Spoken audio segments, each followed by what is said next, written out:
Le guépard a disparu de nombreux pays.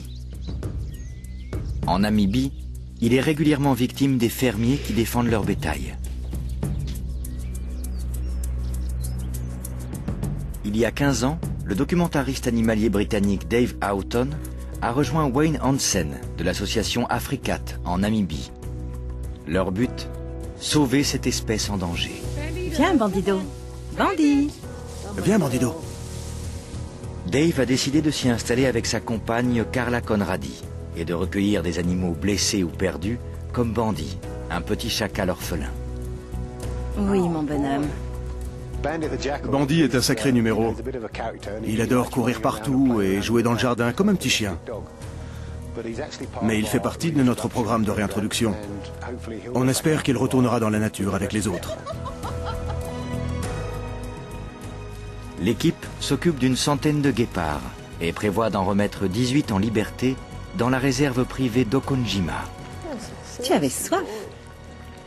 Nous allons suivre le parcours de ces animaux qui se battent pour survivre dans les savanes de Namibie.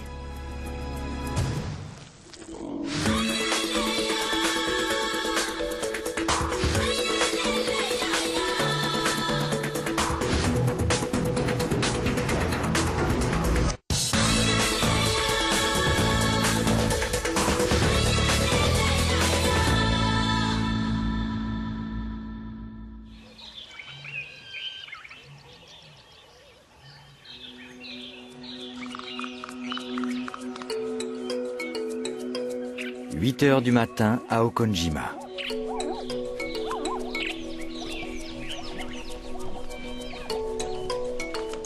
Ce paysage autrefois désertique, dans le centre de la Namibie, abrite aujourd'hui un refuge pour animaux sauvages.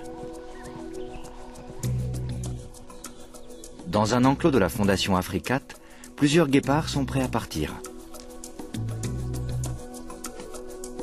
4 mâles et 2 femelles de ce groupe ont été sauvés alors qu'ils étaient encore très jeunes. Ils sont aujourd'hui assez grands pour avoir une seconde chance dans la nature.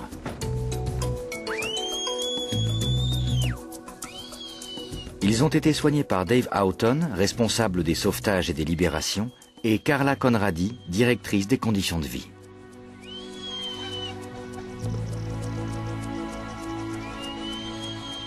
Allez, venez. Venez.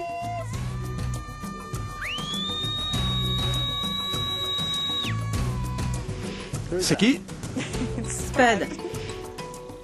Si tout se passe comme prévu, bientôt, ils n'auront plus à les emmener dans l'enclos des repas.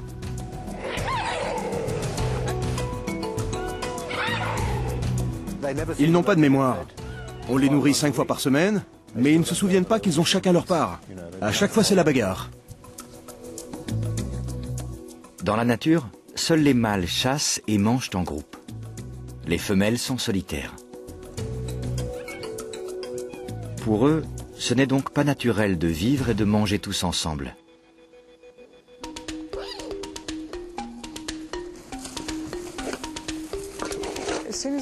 Dès que les grilles s'ouvrent, ils se précipitent sur la nourriture. Les plus craintifs prennent un morceau et se mettent à l'écart. Les autres restent à proximité et mangent sous un arbre.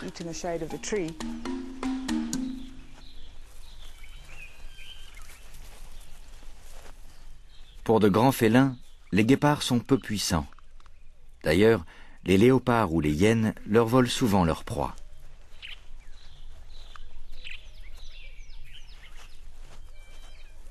C'est une leçon que Coco, élevée en captivité, va devoir apprendre. Coco est une femelle qui a du caractère. Elle se bat à la moindre occasion.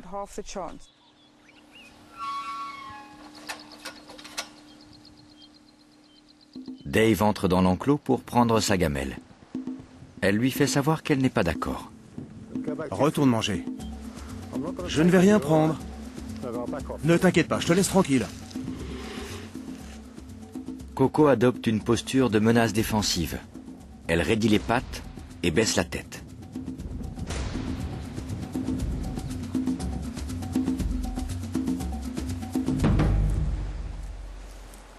Un duel à la mexicaine. Si elle fait la même chose face à un léopard affamé, elle risque des ennuis. Ici, elle a l'avantage.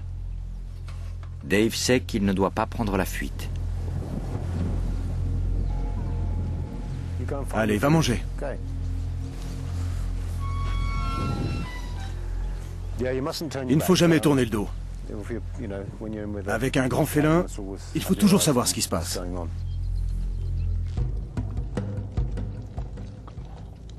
Coco n'a pas peur des hommes. Avant d'arriver à la fondation, elle servait d'animal de compagnie à des particuliers qui l'avaient capturée. L'équipe est intervenue parce qu'elle n'était pas nourrie correctement. Les premières années de Bones ont été plus dramatiques. Sa mère a été abattue par un chasseur. Il a été baptisé Bones parce qu'à son arrivée, il avait la peau sur les os.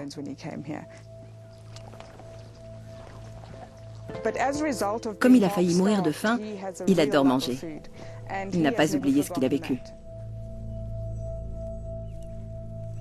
Comme toujours, une seule ration ne lui suffit pas. Et il en reprendrait bien un petit peu. Il regarde s'il en reste. C'est un vrai goinfre. Sa gloutonnerie pourrait un jour lui sauver la vie.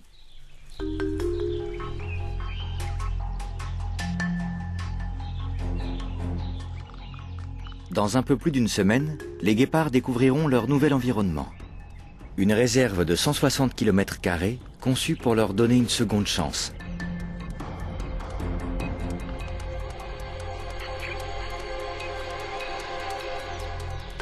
Demain, c'est la première étape.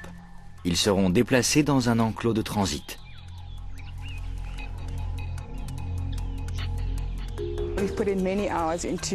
On a tout fait pour qu'ils guérissent de leurs blessures et grandissent normalement.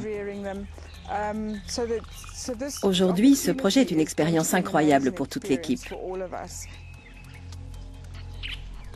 Ils ont encore beaucoup de choses à apprendre. Ils devront se méfier des sabots, des griffes et du venin.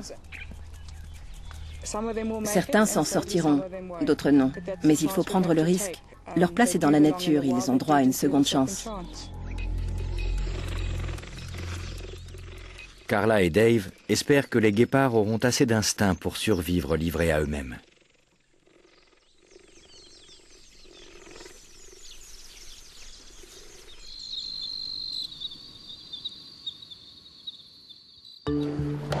Aiguille et seringue. Aiguille et seringue. Parfait. Après 2 mois de préparatifs, il est temps de partir. Dans quelques jours, le groupe de Coco sera relâché dans la réserve. Mais d'abord, direction l'enclos de transit. Il faut respecter un planning très serré. L'équipe, qui inclut Mark Yago, le chirurgien vétérinaire de la fondation, doit faire vite. Heureusement, ce n'est pas comme ça tous les jours. C'est assez stressant pour nous.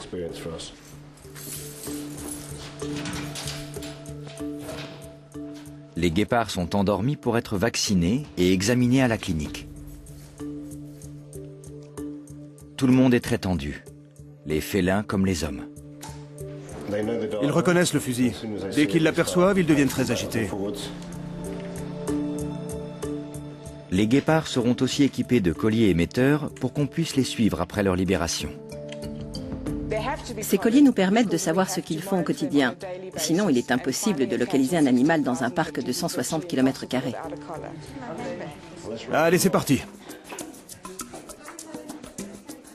Pendant que l'équipe prépare tout à la clinique, Dave et Mark vont endormir Coco et Bones.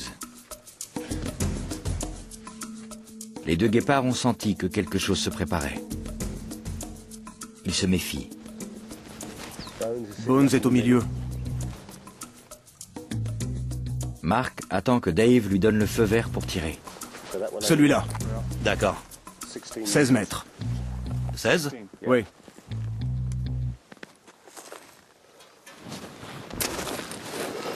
Oui, c'est Bones. Bones est touché. C'est au tour de Coco.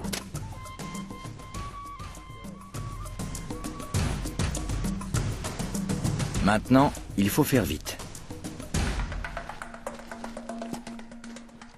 Sous anesthésie, les guépards sont incapables de réguler leur température. Il est seulement 11 heures et il fait déjà 27 degrés.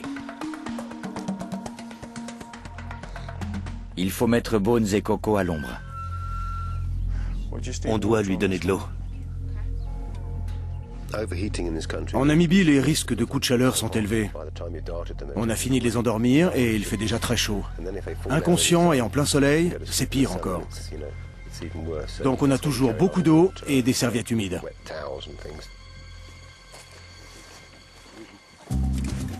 Bien protégés, Bones et Coco partent pour la clinique.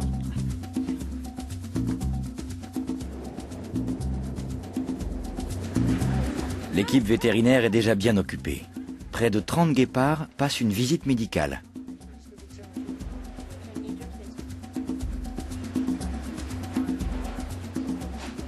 Ce sont les pensionnaires permanents de la fondation, trop vieux ou trop habitués aux hommes pour repartir dans la nature.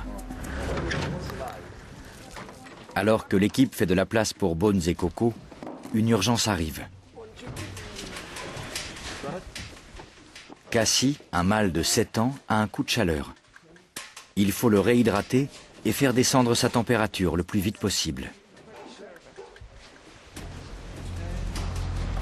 Vaporiser. Tammy Haute, la directrice de la fondation, s'occupe de lui.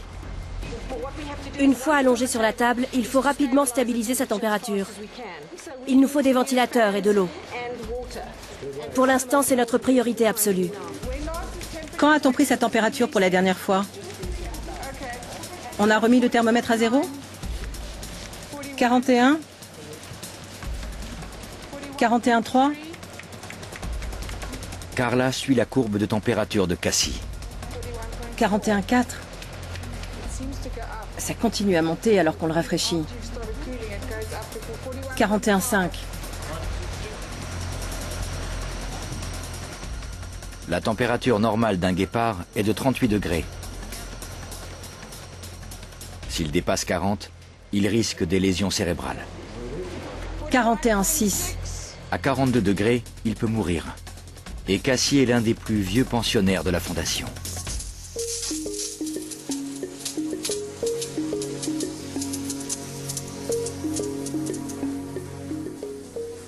Il y a 15 ans, Dave et Carla ont décidé de se consacrer entièrement aux animaux sauvages de Namibie. Ils ont renoncé à la vie qu'ils menaient. Mais aujourd'hui, ils ne regrettent absolument rien. On est loin de tout. Quand on veut faire des courses, on a 1 heure de route jusqu'au magasin le plus proche. Il faut tout acheter au moins 1 semaine à l'avance, voire 2. Du coup, quand on mange une salade ou des légumes, ils ne sont pas toujours aussi frais qu'à leur arrivée. Nos plats ne ressemblent jamais aux recettes des livres parce que la moitié des ingrédients n'existent pas dans ce pays. Alors on improvise.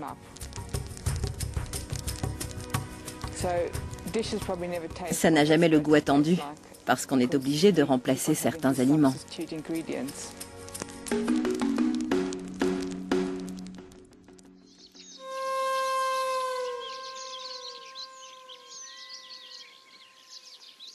Pour l'instant, Dave et Carla se concentrent sur leur petit protégé.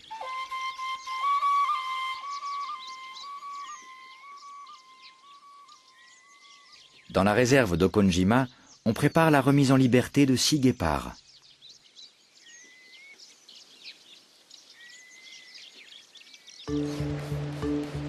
À la clinique, l'équipe tente de sauver Cassie, victime d'un coup de chaud. Le vétérinaire Henk Bershinger essaye de faire baisser sa température depuis un quart d'heure. S'il n'y parvient pas, l'animal risque de mourir. On a pris des packs réfrigérés pour le refroidir un peu plus vite. La température est de 41,9. Le seuil des 42 degrés est critique. Cassie est en danger de mort. On essaie de le refroidir, notamment avec les ventilateurs. Nous devons intervenir le plus rapidement possible. Une fois que sa température aura baissé, on le mettra dans une cage. Cassie doit aussi être vaccinée et examinée. L'injection est faite et sa santé est bonne. Mais le problème de température n'est toujours pas réglé. Il faut attendre et vérifier qu'elle évolue dans le bon sens.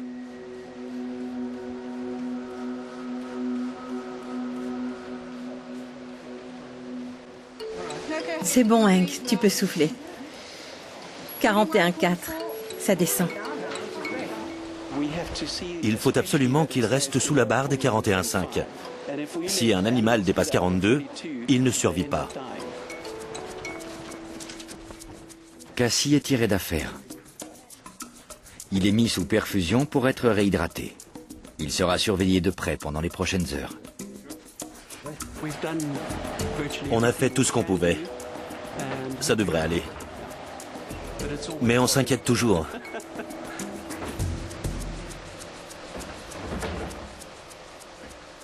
L'équipe se tourne maintenant vers Bones et Coco, qui doivent bientôt partir. Après la visite médicale, ils reçoivent leur collier émetteur.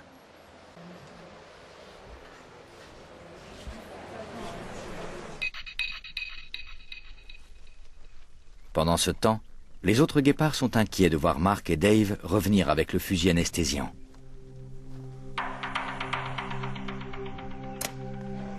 Frankie et Spud, les frères de Coco, sont endormis. Puis c'est au tour de Hammer, 5 ans, et de sa sœur, Tongs. À leur arrivée, Hammer et Tongs étaient orphelins. Leur mère avait été tuée par un fermier.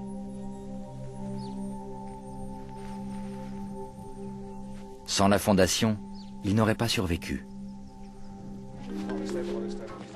Dans la nature, les mâles ne s'occupent pas de l'éducation des petits. Voilà Tongs, la dernière du groupe de 6. Elle a un nouveau collier.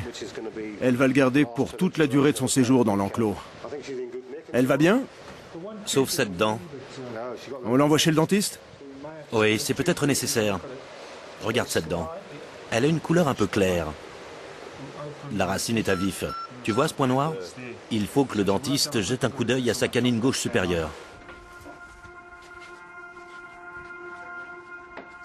Un petit problème dentaire pourrait avoir de lourdes conséquences après sa remise en liberté. Une infection peut être fatale. Pour l'instant, son départ est remis en question. Wayne Hansen arrive. Il est le fondateur d'Africat. Il se souvient de l'époque où la réserve était encore une région désertique.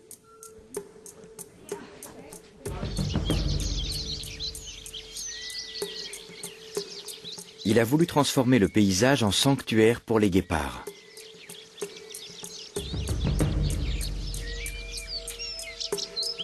Aujourd'hui, il dirige l'équipe qui l'aide à faire de son rêve une réalité. On a une équipe très soudée. On a tous le même objectif. Pour l'instant, on se concentre sur la rééducation et la réintroduction d'un groupe de guépards dans un nouvel environnement.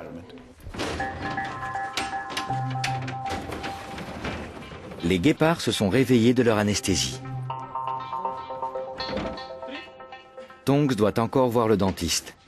Pour Coco et les autres, c'est bientôt le grand jour. Tout le monde est très content, surtout nous. L'équipe qui nous aide pour les visites médicales aura envie de venir les voir dans leur nouveau camp. C'est le début d'une nouvelle vie. On a hâte d'aller là-bas et de les relâcher. L'enclos de transit est un espace de 2 hectares spécialement aménagé.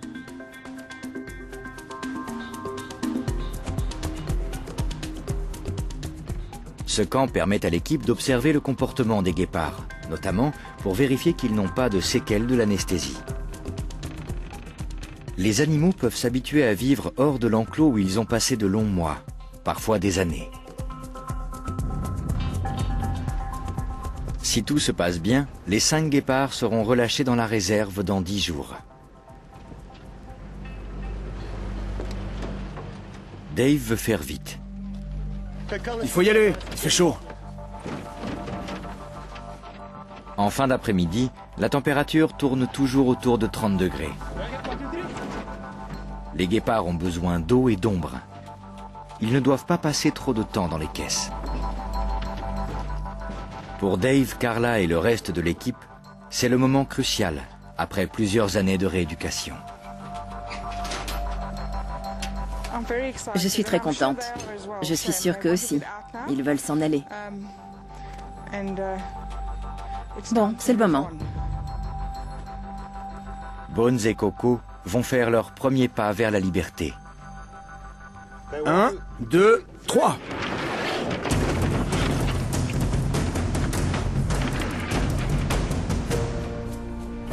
Très bien. Bravo! Super. Accrochez-vous!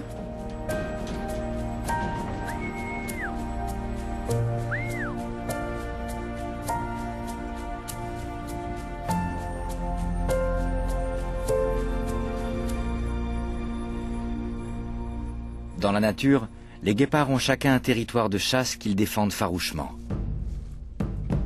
Bones, Coco et les autres prendront leur marque peu à peu. Pendant ce temps, Dave et Carla poussent enfin un soupir de soulagement.